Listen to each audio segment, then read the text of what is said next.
नमस्कार, हमारे साथ राज्यसभा सांसद महुआ माझी मैडम हैं। आज महाधिवेशन का पहला दिन था। सबकी नज़र टिकी हुई है। कहा जा रहा है कि पार्टी अपने विस्तार के लिए बेताब है। अगले 3 साल आप लोगों की क्या रणनीति रहने वाली है, उसको तय किया जाना है।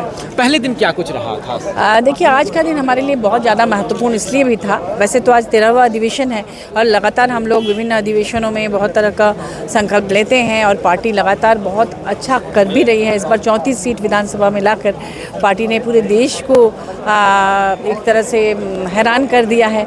तमाम विरोध के बावजूद विरोधी ताकतें जो थी बहुत तरह से परेशान करने की कोशिश की, ईडी, सीबीआई और तमाम तरह से, लेकिन इसके बावजूद जो लोकप्रियता हमारे माननीय हेमंत सोरेन जी को मिली और जिस तरह से पार्टी ने स्कोर किया, इससे हम लोगों का मनोबल बढ़ा है। और इस बार ये जो निर्णय लिया गया है कि हमारी पार्टी को केंद्रीय पार्टी के रूप में घोषित किया जा रहा है, या अब तक ये रीजनल पार्टी थी, तो उसमें चूँकि ऐसे भी जो बृहद झारखंड की कल्पना की गई थी शुरू में माननीय गुरुजी वगैरह के समय में, तो माने उनका कार्यकाल तो अभी भी है, लेकिन उन्होंने अपने युवा काल में जिस तरह की घोषणा की थी कि बिहार, झारखंड, छत्तीसगढ़, उड़ीसा वगैरह को, बंगाल को लेकर एक बृहद झारखंड बनेगा। लेकिन अब माननीय हेमंत सोरेन जी और पार्टी चाहती है कि ये पूरे देश में हम लोग चुनाव लड़ें। जहाँ जहाँ जनाधार है या झारखंड मुक्ति मोर्चा के चाहने वाले लोग हैं, वहाँ वहाँ चुनाव लड़ा जाएगा।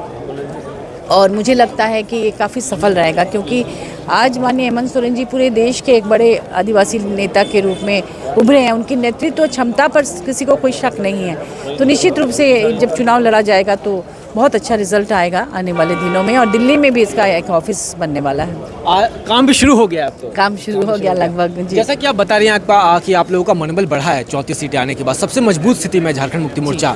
बिहार के चुनाव पर भी आप लोगों के पास कह सकते हैं कि बार्गेनिंग पावर बढ़ा है आप लोग? जी बिल्कुल बढ़ा है। बिहार में भी जैसे वहाँ पर भी, चूँकि झारखंड का बहुत बड़ा इलाका बिहार से सटा हुआ है, तो बिहार में भी यहाँ के काफ़ी लोग जाकर बसे हुए हैं जो वहाँ उपेक्षित महसूस कई बार करते हैं। तो ऐसे में अगर चुनाव जो सीट्स हैं यहाँ से के लोग ज़्यादा हैं जिन सीट्स पर, वहाँ पर निश्चित रूप से कामयाबी मिलेगी और पार्टी पूरे दमखम के साथ चुनाव लड़ेगी।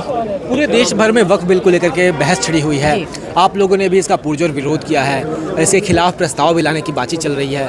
क्या मामला? देखिए, वक्फ बोर्ड का जो बिल आया है तो उस पर तो दिल्ली में हम लोगों ने भी काफ़ी प्रोटेस्ट किया, शुरू से ही किया पार्लियामेंट में। और उसके बाद भी ये बिल आया, चूँकि संख्या बल कम था, तो लेकिन इसका विरोध थमा नहीं है। झारखंड में भी लगातार विरोध हो रहा है। हमारी पार्टी इसके पक्ष में है।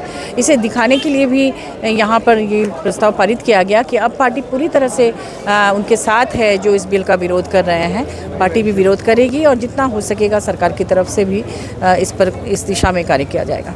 एक मामला आज कल के बाद से तूल पकड़ते हुए नजर आ रहा है कि आप ही की पार्टी के एक मंत्री हैं, उन्होंने एक बयान दे दिया है कि वो एक जो धार्मिक किताब है उसको संविधान से अधिक मानते हैं।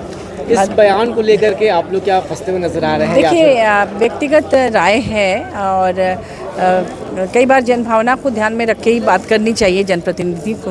तो मुझे लगता है इस बात को तूल नहीं देनी चाहिए। तूल नहीं देनी जी। चलिए, बहुत बहुत शुक्रिया मैडम। तो देखिए, महुआ माझी जी हैं, आज जेएमएम लीडर हैं और आज साफ तौर से कहना है कि जिस प्रकार से पार्टी का कद बढ़ा है पूरे देश में, जिस तरीके से पिछले विधानसभा चुनाव में पार्टी की जीत हुई, 34 सीटें झारखंड मुक्ति मोर्चा अकेले लेकर आई, उसके बाद से पार्टी अब अपने विस्तार के लिए अग्रसर है और आने वाले समय में झारखंड के आसपास के राज्यों में मजबूत स्थिति में देखने को मिल सकती है।